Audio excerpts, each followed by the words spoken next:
வணக்கம் ஃப்ரெண்ட்ஸ், நம்ம இந்த வீடியோவில் பார்க்க போகிறது என்னென்னு பார்த்தீங்கன்னா, டிஎன்பிஎஸ்சியோட குரூப் 2 எக்ஸாமுக்கு நிறைய பேர் வந்து ப்ரிப்பேர் பண்ணிக்கிட்டு இருப்பீங்க. ஸோ ஏற்கனவே வந்து எப்படி ப்ரிப்பேர் பண்ணுறது, எந்த டாபிக்ஸ் ஃபஸ்ட்டு படிக்கிறது அப்படிங்கிற டீட்டெயில் வந்து நம்ம வீடியோஸ் கொடுத்துருந்தோம் இல்லையா. ஸோ அதில் வந்து யூனிட் 6 வந்து கவர் பண்ணுங்கள், ஏன்னா அதில் தான் வந்து 20 கேள்விகள் கேட்குறாங்க அப்படிங்கிறத நம்ம பார்த்தோம். ஸோ நம்மளோட சேனலில் யூனிட் 6ஓட டாபிக்ஸை வந்து நம்ம வீடியோ போடலாம் அப்படிங்கிறது தான் நம்ம பண்ண போகிறோம். ஸோ இதில் ஃபஸ்ட்டு டாபிக் என்னன்னு பார்த்தீங்கன்னா, தமிழ் சமுதாய வரலாறு, அது தொடர்பான தொல்லியல் கண்டுபிடிப்புகள் சங்க காலம் முதல்ல, அப்புறம் தமிழ் இலக்கிய வரலாறு வரை, முதல் இக்காலம் வரையிலான தமிழ் இலக்கிய வரலாறுங்கிற இந்த டாபிக் தான் ஃபர்ஸ்ட் டாப்பிக்காக கொடுத்துருப்பாங்க. ஸோ இதுக்கான புக்கில் உள்ள லெசன்ஸ் என்னன்னு பார்த்தீங்கன்னா, 6th ஸ்டாண்டர்டில் வரக்கூடியது 9th, அப்புறம் 11th history, 11th ethics book, 12th ethics book. ஓகேவா? ஸோ இதில் இருக்கக்கூடிய டாபிக்ஸ் தான் வந்து நம்ம இந்த முதல் டாபிக்கு பார்க்கணும். ஸோ அதில் நம்ம என்ன பண்ண போகிறோம்னா, எத்திக்ஸ் புக்கோட டாபிக் வந்து பார்க்கலாம். ஸோ 11th ஸ்டாண்டர்ட் எத்திக்ஸ் புக்லேயே 3 பாடம் படிக்கணும். Lesson 1, lesson 4, lesson 5. ஸோ இன்னைக்கு நம்ம லெசன் 1க்கான டீட்டெயில்ஸ் வந்து பார்க்கலாம். லெசன் 1 என்ன கொடுத்துருக்காங்கன்னா, தமிழக பண்பாடு அப்படிங்கிறது, தமிழக பண்பாடு ஒரு அறிமுகம், அப்புறம் வந்து தமிழர் கலைகள் திருவிழாக்கள் 4, 5. ஓகேவா? ஸோ இந்த 3 டாப்பிக்கும் வந்து நம்ம வந்து என்ன பண்ணணும், 11th ஸ்டாண்டர்ட் எத்திக்ஸ் புக்கில் எடுத்துக்கணும். ஸோ இது வந்து 2024 எடிஷன் நினைக்கிறேன், அப்போ வந்து மறுபதிப்பு செஞ்சுருக்காங்க. ஸோ இந்த புக்கு இருக்குது. ஓகேவா? ஸோ இந்த புக்கோட லிங்க் வேணும்னா கேளுங்க, நான் உங்களுக்கு லிங்க் வந்து சென்ட் பண்ணுறேன். ஸோ இப்போ இதில் நம்ம வந்து எக்ஸாம் ரிலேட்டடாக என்னென்ன பாயிண்ட்ஸ் வருதோ அந்த பாயிண்ட்ஸை மட்டும் நான் ஹைலைட் பண்ணியிருக்கேன், அதை மட்டுமே நம்ம பார்த்துட்டு போயிடலாம். ஃபர்ஸ்ட், பண்பாடு அப்படிங்கிற சொல்லோட வேர் சொல் எது, எந்த சொல்லிலிருந்து பண்பாடுங்கிறது தோன்றுச்சு அப்படின்னு பார்த்தீங்கன்னா, வேர் சொல் கேட்டிருக்காங்க, பண்படு. ஸோ இதுக்கு வேர் சொல்லில் கூட நமக்கு கேட்கலாம் தமிழில். அப்போ பண்படு அப்படிங்கிற வேர் சொல்லில் இருந்து தான் பண்பாடு அப்படிங்கிற சொல் வந்து தோன்றியிருக்கு. இதுக்கு என்ன அர்த்தம் அப்படின்னா, சீர்படுத்துதல், செம்மைப்படுத்துதல் அப்படிங்கிறது அர்த்தம். ஸோ அர்த்தத்தில் கூட நம்ம கேட்கலாம், அறிஞ்சொல் பொருளில் கூட கேட்கலாம். சீர்படுத்துதல், செம்மைப்படுத்துதல் அப்படிங்கிறதான் பண்பாடு என்பதோட பொருள். சரி, இந்த வார்த்தையை, இந்த சொல்ல முதல்ல தமிழ்ல அறிமுகப்படுத்தியவர் யாரு அப்படின்னு கேட்டிருக்காங்க. ரொம்ப ரொம்ப முக்கியமானவர் டி.கே. சிதம்பரநாதனார் அவர்கள் தான் வந்து என்ன பண்ணியிருக்காங்க, இந்த பண்பாடுங்கிற சொல்ல தமிழ்ல முதலாக அறிமுகம் செஞ்சிருக்காங்க. அடுத்து பார்த்தீங்கன்னா, சில மேற்கோள்கள் கொடுத்துருப்பாங்க. உலகம் என்பது உயர்ந்தோர் மேற்றே, இந்த லைன் வந்து எந்த நூலில் வருது அப்படின்னு பார்த்தீங்கன்னா, தொல்காப்பிய வரியுது. ஸோ தொல்காப்பியத்தில் சொல்லியிருக்காங்க. இங்கே இந்த உயர்ந்தோர் அப்படின்னு சொல்றது யாரை சொல்றாங்கன்னா, அந்த பண்பாடு உடையவர்களை தான் வந்து உயர்ந்தோர்னு சொல்றாங்க. அடுத்து பார்த்தீங்கன்னா, பண்பனப்படுவது பாடறிந்து ஒழுகுதல், இந்த லைன் வந்து எந்த நூலில் வருதுன்னா, கலித்தொகையில வருது. ஸோ இங்கேயும் என்ன சொல்றாங்கன்னா, பண்புடையவர்களை பற்றி சொல்றாங்க. பண்பனப்படுவது பாடறிந்து ஒழுகுதல், இந்த லைன் வந்து கலித்தொகை நூல்ல வருது. அடுத்து பார்த்தோம் அப்படின்னா, வள்ளுவர் வந்து திருக்குறள்ல சொல்றாரு, பண்புடையார் பட்டுண்டுலகம் அப்படின்னு சொல்றாங்க. இந்த உலகம் இயங்குவதே பண்புடையவர்களால மட்டும்தான் அப்படிங்கிறது சொல்றாரு. ஸோ இந்த 3 மேற்கோள்கள் அது எந்த நூல்ல இருந்து வந்திருக்கு அப்படிங்கிறத ஞாபகம் வச்சுக்கோங்க. அடுத்து ஸோ இம்பார்ட்டன்டானது மட்டும் பார்த்துக்கலாம். இப்போ பண்பாடு அப்படின்னா கல்ச்சர்னு சொல்றேன் இங்கிலீஷ்ல. அதே இது நாகரிகம் அப்படின்னா சிவிலைசேஷன். இப்போ வந்து சிந்து வெளி நாகரிகம்னா சிந்து சிவிலைசேஷன், இண்டஸ் சிவிலைசேஷன் அப்படின்னு சொல்றோம் இல்லையா. இப்போ நாகரிகம்னா சிவிலைசேஷன். பண்பாடுக்கும் நாகரிகருக்கும் என்ன டிஃப்ரென்ஸ்னா, பண்பாடுங்கிறது ஒரு மனிதனுடைய அக உணர்வுல இருக்கக்கூடிய வளர்ச்சியை குறிக்கிறது. அதே இது நாகரிகம்ங்கிறது புறத்தோற்றத்துல, அதாவது அவங்க நடை, உடை, பாவனை, அவங்க பேசுறது, சாப்பிட்றது, அவங்க நடனம் ஆடுறது, அந்த மாதிரியானதை குறிக்கிறது வந்து நாகரிகம். அப்ப பண்பாடுனா அக உணர்வு, நாகரிகம்னா புறத்தோற்ற உணர்வு. அது மட்டும் இதுல தெரிஞ்சுக்கிட்டா போதும்.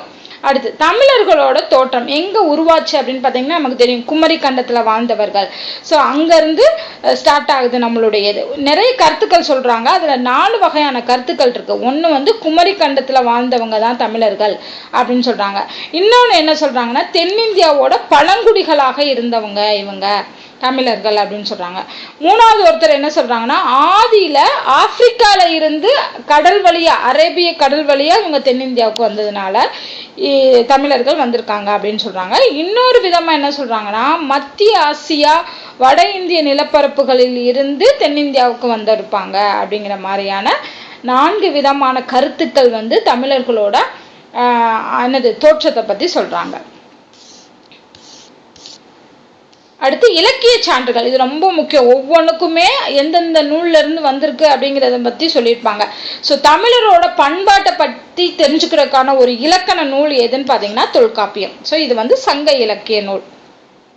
ஸோ தொல்காப்பிய பொருளதிகாரம் வந்து என்ன சொல்லுது, எந்த டீட்டெயில் எல்லாம் சொல்லுதுன்னா தமிழர்களோட அக மற்றும் புற வாழ்க்கையை பற்றி சொல்லுது. ஸோ அக மற்றும் புற வாழ்க்கையை பற்றி சொல்வது தான் தொல்காப்பியம் அப்படின்னு சொல்கிறாங்க.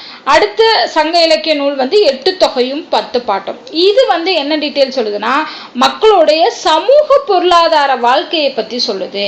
அப்போ தொல்காப்பியம் வந்து அக புற வாழ்க்கையை பற்றி சொல்லுது. 8 தொகை 10 பாட்டு வந்து மக்களுடைய சமூக பொருளாதார வாழ்க்கையை பற்றி சொல்லுது. அடுத்து சங்க இலக்கியங்கள்ல அக வாழ்க்கையை 5 திணையா பிரிச்சிருக்காங்க. அன்பின் 5 திணைன்னு சொல்லுவாங்க. குறிஞ்சி, முல்லை, மருதம், நெய்தல், பாலை 5 திணையாக குறிச்சிருக்காங்க. அந்த திணைகளுக்கு வந்து நிலம் இருக்கு, பொழுது இருக்கு. அந்த நிலம் பொழுதுங்கிறது முதற் பொருள்னு சொல்றோம். அதே இது கருப்பொருளாக என்ன சொல்றாங்கன்னா அவங்க எந்த தெய்வத்தை வழிபடுறாங்க, அதோட வழிபாட்டு முறை என்ன, அவங்களோட வாழ்க்கை முறை என்ன, அவங்க விளையும் பொருட்கள் என்ன, இது எல்லாமே கருப்பொருளாக கூறப்படுது. அடுத்து இன்னொன்று இருக்கு உரிப்பொருள். உரிப்பொருள்னா என்னன்னா அந்த மக்களுடைய காதல் வாழ்க்கை, அதன் வழியாக தோன்றக்கூடிய உணர்வு நிலைகளை சொல்லக்கூடியதான் உரிப்பொருள். அப்ப இந்த 5 திணைகளையும் 3 வகையாக என்ன பண்ணியிருக்காங்க, பிரிச்சிருக்காங்க. அதுதான் இது. ஸோ இதில் முதற் பொருள்ங்கிறது அவங்களுடைய நிலம், பொழுது. அடுத்து வந்து கருப்பொருள்ங்கிறது வழிபடும் தெய்வம், வழிபாட்டு முறை, வாழ்க்கை முறை, விளையும் பொருள். காதல் வாழ்க்கை, அதோட உணர்வு நிலைகள் வந்து உரிப்பொருள். இந்த 5 வகை நிலங்களுக்கான படம் கொடுத்துருக்காங்க. அடுத்து பார்த்தீங்கன்னா முக்கியமான மேற்கோள் யாதும் ஊரை யாவரும் கேளேர். இதை கூறியவர் வந்து கணியன் பூங்குன்றனார். ஓகேவா? ஸோ இது ஆல்ரெடி எக்ஸாம்ல கேட்ட கொஸ்டின்.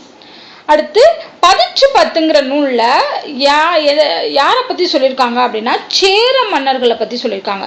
சேர மன்னர்கள் எப்படி வணிகம் செஞ்சாங்க, அவங்க எப்படி ஆட்சி செஞ்சாங்க, போர் திறம் என்ன, கொடைத்திறம் என்ன, இது எல்லாத்தையுமே 10 நூல்ல விரிவாக சொல்லியிருக்காங்க. ஓகேவா? ஸோ கேட்கலாம் சேர மன்னர்களின் வணிக முறை, ஆட்சி சிறப்பு, போர்த்திறம், கொடைத்திறம் பற்றி கூறக்கூடிய நூல் எதுன்னு கேட்டாங்கன்னா 10. அதே மாதிரி பரிபாடல்ல பாண்டியர்களுடைய தலைநகரம் எது, மதுரை. ஸோ இந்த மதுரையோட சிறப்புகள், ஓகேவா? ஸோ அது மட்டும் இல்லாமல் மதுரையில் இருக்கக்கூடிய வைகை ஆற்றோட சிறப்பு, அப்புறம் அங்கே இருக்கக்கூடிய திருமால், முருகன் போன்ற தெய்வங்கள். ஸோ இந்த டீட்டெயில் எல்லாம் வந்து பரிபாடலில் கூறப்பட்டிருக்கு. ஸோ இப்போ பரிபாடல்ங்கிறது பாண்டியர்களோட தலைநகராகிய மதுரை, வைகையாறு, திருமால், முருகனை பற்றி கூறுது. அடுத்து 10 பாட்டில் 5 நூல்கள், 10 பாட்டில் வந்து 5 நூல் வந்து ஆற்றுப்படை நூல்களாக இருக்கு. பொருணர் ஆற்றுப்படை, அந்த பார்த்துருக்கோம் திருமுருக ஆற்றுப்படைன்னு சொல்லி அந்த ஆற்றுப்படை நூல்கள் எத்தனைன்னு கேட்டிங்கன்னா 5 நூல்கள். அதுக்கான இலக்கணத்தை வந்து தொல்காப்பியர் என்ன சொல்றாரு அப்படின்னு பாத்தீங்கன்னா ஆற்றிடை காட்சி உருளத் தோன்றி பெற்ற பெருவளம் பெறார்க்கு அறிவுரி இச்சென்று பயன் எதிர சொன்ன பக்கமும். ஸோ இது வந்து புறத்திணையில தொல்காப்பியத்துல சொல்லியிருக்காரு. இது வந்து ஆற்றுப்படை நூல்களை பத்தின இலக்கணத்தை. அடுத்து இதுல என்ன சொல்லியிருக்காங்கன்னு பாருங்க. குறிஞ்சி பாட்டு, முல்லைப்பாட்டு, இந்த 2 பாட்டுமே நிலவளம், காதலின் சிறப்பு பற்றி பேசுகிறது. ஓகேவா? ஸோ காதலின் சிறப்பு, நிலவளம் பற்றி குறிப்பிடும் கூடிய நூல்கள் வந்து குறிஞ்சி பாட்டும் முல்லைப்பாட்டும். அடுத்து நெடுநல் வாடை நூல்ல பாத்தீங்கன்னா காதலையும் வீரத்தையும் சொல்லியிருக்காங்க. ஸோ காதலையும் வீரத்தையும் சொன்னது நெடுநல் வாடை. அடுத்து மதுரை காஞ்சி. மதுரை காஞ்சினாலே பாண்டிய நெடுஞ்செழியன். ஸோ பாண்டிய நெடுஞ்செழியனோட சிறப்பு பற்றி நூல் வந்து மதுரை காஞ்சி. இதுவும் எக்ஸாம்ல கேட்ட கொஸ்டின். ஓகேவா? ஸோ இதுல வந்து நிலையாமை குறித்த கருத்துக்கள் வந்து மதுரை காஞ்சியில சொல்லியிருப்பாங்க. அது வந்து அந்த மன்னன் காலத்துல நடந்த கடமைகளின் நினைவூட்டலாக அமைஞ்சதுதான். ஓகேவா? ஸோ இந்த 3ஐயும் ஞாபகம் வச்சுக்கோங்க. குறிஞ்சி பாட்டு, முல்லைப்பாட்டுல நிலவளம், காதலின் சிறப்பு, நெடுநல் வாழையில காதலையும் வீரத்தையும் சொல்லியிருக்காங்க. மதுரை காஞ்சியில பாண்டிய நெடுஞ்செழியனோட சிறப்பு. அடுத்து சோழ நாடு வந்து தரைவழி வணிகத்தாலும் கடல்வழி வணிகத்தாலும் வளம் பெற்றிருந்தத முட்டாச்சிறப்பின் பட்டினம் அப்படின்னு இந்த வார்த்தையில ஸ்பெசிஃபிக்கா சொன்னது வந்து பட்டினப்பாலையில சொல்லியிருக்காங்க. ஸோ பட்டினப்பாலையில வந்த ஒரு சொற்றொடர் தான் முட்டாச்சிறப்பின் பட்டினம் அப்படிங்கிறது. இது சோழ நாட்டுடைய வணிகத்தை சொல்லுது. ஓகேவா? ஸோ இது ரொம்ப முக்கியம். இது மேற்கோள்களா கூட நமக்கு. ஸோ முட்டாச்சிறப்பின் பட்டினம் வந்து பட்டினப்பாலை. அடுத்து இரட்டை காப்பியங்களுள் ஒன்று வந்து சிலப்பதிகாரம். சிலப்பதிகாரத்துல என்னென்னலாம் சொல்லியிருக்காங்க அப்படின்னு பார்த்தீங்கன்னா தமிழரோட ஆட்சி முறை, ஆடல், பாடல், கலைவளம், புகார், மதுரை, வஞ்சி போன்ற தலைநகரங்களோட சிறப்புகள்லாம் சொல்லியிருக்காங்க. வணிக சிறப்பு, அப்புறம் அவங்களோட சமய நம்பிக்கை, வழிபாட்டு முறைகள், இது எல்லாத்தையுமே சிலப்பதிகாரத்தில் சொல்லியிருக்காங்க. அடுத்து பார்த்தீங்கன்னா மணிமேகலை. மணிமேகலைங்கிறது சமய அறக்கருத்துக்களை வாழ்வியல் நெறிகளையும் சொல்லக்கூடிய ஒரு நூல் தான் மணிமேகலை. அண்ட் இதை துறவு நூல் அப்படின்னு சொல்லுவாங்க. அது மட்டும் இல்லாமல் பசிப்பினியை உருவகம் செய்து தன்னோட கருத்துக்களை கூறுறதுனால இது ஒரு புரட்சி காப்பியமாக கூறப்படுகிறது. ஓகேவா? ஸோ அப்போ பசிப்பினியை பற்றி சொல்லக்கூடியது எதுன்னு பார்த்தீங்கன்னா மணிமேகலை. அடுத்து வெளிநாட்டினரின் குறிப்புகள். நம்ம நாட்டுக்கு, நம்ம தமிழகத்துக்கு நிறைய வெளிநாட்டினர்கள் வந்திருக்காங்க. அவங்க என்னென்ன சொல்லியிருக்காங்க அப்படிங்கிறத பார்க்கலாம். ஃபர்ஸ்ட் பார்த்தீங்கன்னா எரித்ரிய கடலின் பெரிப்புலூஸ் அப்படின்னு சொல்லக்கூடிய நூல். இந்த நூலை கிரேக்க மக்களோட நாகரிக தோன்றுவதற்கு முன்னாடியே எகிப்தும் நம்ம பண்டைய இந்தியாவும் வணிக தொடர்பில் இருந்துச்சு அப்படின்னு சொல்லக்கூடிய நூல் தான் எரித்ரிய கடலின் பெரிப்புலூஸ் அப்படிங்கிற நூல். ஸோ இது எகிப்துக்கும் நம்ம பண்டைய இந்தியாவுக்குமான வணிக தொடர்பு இருந்ததை கூறுது. அடுத்தது பார்த்தீங்கன்னா ரோமாபுரி அரசனாக இருந்தவர் அகஸ்டஸ். இவரோட அந்த டைம்ல வாழ்ந்தவர் தான் ஸ்ட்ராபோ அப்படின்னு சொல்லக்கூடியவர். இவர் எழுதின புத்தகம் தான் பூகோள நூல்னு சொல்றாங்க. ஓகேவா? ஸோ ஸ்ட்ராபோ அப்படிங்கிறவர் எழுதின புத்தகம் பூகோள நூல். அதே மாதிரி பிளினி எழுதிய புத்தகம் உயிரியல் நூல். தாலமி எழுதியதும் பூகோள நூல் தான். ஓகேவா? ஸோ இது எல்லா நூல்களுமே கடல் வணிகத்தை பற்றி சொல்லுது. பண்டைய தமிழகத்தில் நடந்த கடல் வணிகத்தை பற்றி சொல்லக்கூடியது. அடுத்து சேர நாட்டு துறைமுகங்கள் அனைத்தும் எந்த இதுக்கிடையில இருந்துச்சுன்னு பார்த்தீங்கன்னா கண்ணனூருக்கும் கொச்சிக்கும் இடையில தான் இருந்திருக்கு அப்படிங்கிறத சொல்றாங்க. ஸோ இப்போ கண்ணனூருக்கும் கொச்சிக்கும் இடையில தான் சேர நாட்டு துறைமுகங்கள் எல்லாமே இருந்திருக்கு அப்படின்னு சொல்றாங்க. அடுத்து பார்த்தோம் அப்படின்னா முசிறியில தான் நிறைய கப்பல்கள் இறங்கும். அதாவது வணிக பொருட்களை ஏற்றி கொண்டு முசிறியில தான் இறங்கும் அப்படின்னு சொன்னது பெரிப்புலூஸ் அப்படிங்கிற நூல்ல சொல்லியிருக்காங்க. ஸோ பெரிப்புலூஸ்ங்கிற நூலில் எந்த துறைமுகத்தை பற்றி சொல்லியிருக்காங்கன்னா முசிறியில். அடுத்து கிமு 5ஆம் நூற்றாண்டு முதல் கிரேக்கர்கள் தமிழகத்தோட வணிகம் செஞ்சுக்கிட்டு வந்திருக்காங்க. ஓகேவா? எந்த நூற்றாண்டுல இருந்தே செஞ்சுக்கிட்டு இருக்காங்க கிரேக்கர்களும் தமிழர்களும் அப்படின்னு கேட்டாங்கன்னா 5ஆம் நூற்றாண்டு முதல். அடுத்து இது பார்த்தீங்கன்னா ஒவ்வொரு தமிழ் சொல்லும் எந்த சொல்லில் இருந்து வந்தது அப்படிங்கிற மாதிரி, அதாவது எந்த தமிழ் சொல்லுக்கு மற்ற மொழியில என்ன பேரு அப்படிங்கிற மாதிரி கொடுத்துருக்காங்க. இதெல்லாம் எக்ஸாம்ல கண்டிப்பா வரும். ஏன்னா பிற மொழி சொற்கள் அப்படிங்கிறதெல்லாம் நமக்கு இலக்கணத்துல கொடுத்துருக்காங்களே, அதுல கூட கேட்கலாம். அரிசி அப்படின்னு நம்ம தமிழ் சொல்றோம் இல்லையா, அது கிரேக்க மொழியில அரிசான்னு சொல்றாங்க. அப்ப இந்த அரிசாங்கிற சொல்லி எதுல இருந்து தான் வந்திருக்கும்? தமிழ் மொழியில இருந்து தான் வந்திருக்கும். அடுத்து கருவா அப்படின்னா லவங்கம், நம்ம சமையலுக்கு யூஸ் பண்றோம் இல்லையா லவங்கம், அது தமிழ்ல கருவான்னு சொல்றாங்க. ஆனா அதுக்கு கார்பியன் அப்படின்னு அவங்க பேர் வச்சிருக்காங்க. ஸோ கருவாங்கிறது கார்பியனா மாறி இருக்கு. அடுத்து இஞ்சி வேர், அதுக்கு சிஞ்சிஃபேராஸ் அப்படின்னு சொல்றாங்க. அடுத்து பிப்பாளி பெர்பெரியா. ஸோ இதெல்லாமே தமிழ் சொல்லுதான், அது அப்படியே உருமாற்றம் அடைந்து அவங்க மொழியில இருக்கு. ஸோ அரிசினா அரிசா, கருவாங்கிறது லவங்கம், இது கார்பியன்னு சொல்றாங்க. இஞ்சி வேர் ஜிஞ்சிபெராஸ், பிப்பாளி பெர்பெரியா. அடுத்து சாலமன் மன்னன், இவருக்கு கொடுக்கப்பட்டது தான் துகிலும் ஆல்மக்னு சொல்லக்கூடிய பொருட்கள். துகிம் அப்படின்னா என்னன்னா மயில் தொகையா. ஸோ இதுவும் எக்ஸாம்ல கேட்கலாம். துகிம் அப்படின்னா மயில் தொகை, ஆல்மக் அப்படிங்கிறது அகில் மரங்கள். ஆல்மக் என்பது அகில் மரங்கள். இந்த இதை பரிசு பொருட்களாக யாருக்கு கொடுத்துருக்காங்க அப்படின்னு பார்த்தீங்கன்னா சாலமன் மன்னனுக்கு கொடுத்துருக்காங்க. அடுத்து தமிழகத்துல இருந்து ஐரோப்பிய நாடுகளுக்கு எல்லாமே நறுமண பொருட்களை ஏற்றுமதி செஞ்சிருக்காங்க.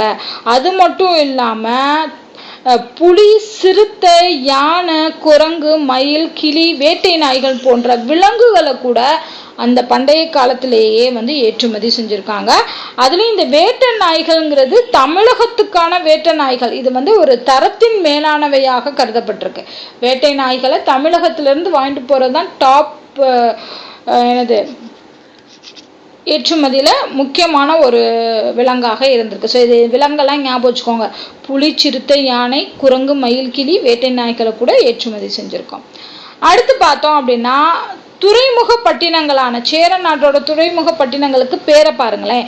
தொண்டிய வந்து திண்டிஸ்ன்னு சொல்றாங்க. ஸோ ரெண்டுமே சேம் சவுண்டா இருக்கு, அதனால நம்ம ஈஸியா ஐடென்டிஃபை பண்ணிடலாம். முசிறிய வந்து முசிறிஸ்ன்னு சொல்லியிருக்காங்க. பொற்காட்டைங்கிற ஒரு துறைமுகத்தை வந்து பகரி அப்படின்னு சொல்லி அழைச்சிருக்காங்க. குமரியை வந்து கொமரி அப்படின்னு அழைச்சிருக்காங்க. ஸோ இது எல்லாத்தையும் வந்து வேற வேற பேர்ல மாற்றி சொன்னது வந்து ரோமர்கள் வந்து அந்த மாதிரி அழைச்சிருக்காங்க. பொற்காடு அப்படிங்கிறத வந்து பகரின்னு சொல்லியிருக்காங்க. அடுத்து பார்த்தோம் அப்படின்னா தமிழகத்தோட கீழே கடற்கரை துறைமுகங்களான கொற்கையை வந்து கொல்சாய் அப்படின்னு சொல்லியிருக்காங்க. நாகப்பட்டினத்தை நிகாமா, கொற்கைனா கோல ஆரம்பிக்குது, ஸோ கொல்சாயின்னு நம்ம ஐடென்டிஃபை பண்ணிடலாம். நாகப்பட்டினத்தில் வந்து அந்த நாவரிசையிலே நிகாமான்னு ஆரம்பிக்குது, ஸோ அப்போ அதையும் ஐடென்டிஃபை பண்ணலாம். காவிரி பூம்பட்டினத்தை கமரா, இதுவும் கா போட்டிருக்காங்க. அடுத்து புதுச்சேரியை வந்து புதுச்சேரி, இதுவும் பாவரிசை, ஸோ அப்போ புதுச்சேரி பொதுகை அப்படிங்கிறத ஐடென்டிஃபை பண்ணிடலாம்.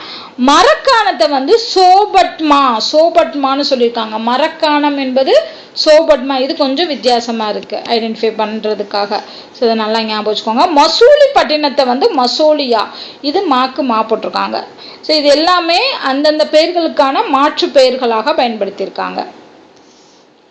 அடுத்து ஹிப்போக்ரேட்டஸ், இவர் தான் வந்து புகழ்பெற்ற கிரேக்க மருத்துவர், 5ஆம் நூற்றாண்டுல வாழ்ந்தவர். ஸோ இவர் நிறைய மருத்துவ முறைகளை எல்லாத்தையுமே கையாண்டிருக்காருன்னு சொல்றாங்க. இவர் என்ன சொல்றாருன்னா இந்திய மருந்துன்னு சொல்லி ஒரு பொருளை சொல்றாரு. அது என்னதுன்னா மிளகு வந்து இந்திய மருந்து அப்படின்னு யாரு சொல்றாங்க? ஹிப்போக்ரேட்டஸ் சொல்றாரு. அடுத்து நம்ம தமிழகத்துல இருந்து இந்த மஸ்லின் துணிகள், ஏலக்காய், லவங்கம் இது எல்லாமே ஏற்றுமதி செய்யப்பட்டிருக்கு. அடுத்து தொல்பொருள் சான்றுகள், கல்வெட்டு, பட்டயங்கள், நினைவு சின்னங்கள் மூலமா என்னென்னலாம் கிடைச்சிருக்கு அப்படிங்கிறத பார்க்கலாம். ஸோ கல்வெட்டுகள்ல இடம்பெற்றதுல வந்து மன்னர்களோட ஆணைகள், சாதனைகளை தான் வந்து கல்வெட்டுல இடம்பெற்றிருக்கு. ஓகேவா? ஸோ அப்போ கல்வெட்டில் என்ன இருக்குன்னா மன்னர்கள் அறிவித்த ஆணைகள், சாதனைகள். இப்போ பார்த்தோம்னா கல்வெட்டுகள் வந்து சங்க காலத்தில் உள்ள கல்வெட்டுகள் இப்போ எங்கெல்லாம் இருந்திருக்குன்னா திருப்பரங்குன்றம், நாகமலை, ஆனைமலை, கீழக்குயில்குடி, இது எல்லா இடத்துலையும் இருந்திருக்கு. பல்லவர் கால கல்வெட்டுகள் எல்லாமே குகைகள், ரதங்கள், கோயில்கள், கற்பாறைகள், தூண்களாக காணப்படுது. அடுத்து பார்த்தோம் அப்படின்னா வந்து மண்டகப்பட்டு, மகேந்திரவாடி, திருச்சி, பல்லாவரம், மாமல்லபுரம், தலவானூர் இந்த இடங்கள்லையுமே கல்வெட்டுகள்லாம் காணப்பட்டிருக்குன்னு சொல்றாங்க. அப்புறம் காஞ்சி கோயிலில் காணப்படக்கூடிய கல்வெட்டுக்களை யாரை பற்றின வரலாற்றை நம்ம தெரிஞ்சுக்கலாம்னா பல்லவர் கால வரலாற்றை. காஞ்சி கோவில் காணப்படக்கூடிய கல்வெட்டுகளில் நம்ம யாரை பற்றி தெரிஞ்சுக்கணும்னா பல்லவர் கால வரலாற்றை அறிய முடிகிறது. அடுத்து பராந்தக சோழனோட உத்திரமேரூர் கல்வெட்டு, இது வந்து சோழர் காலத்தோட கிராம ஆட்சியை பற்றி நம்ம தெளிவா தெரிஞ்சுக்கிறதுக்கு ஒரு முக்கிய சான்றாக இருக்குது. ஸோ சோழர் கால கல்வெட்டு எது? பராந்தக சோழனின் உத்திரமேரூர் கல்வெட்டு. ஸோ உத்திரமேரூர்ன்ற உடனே உங்களுக்கு என்ன ஞாபகம் வரணும்? பராந்தக சோழன் பேர் ஞாபகம் வரணும்.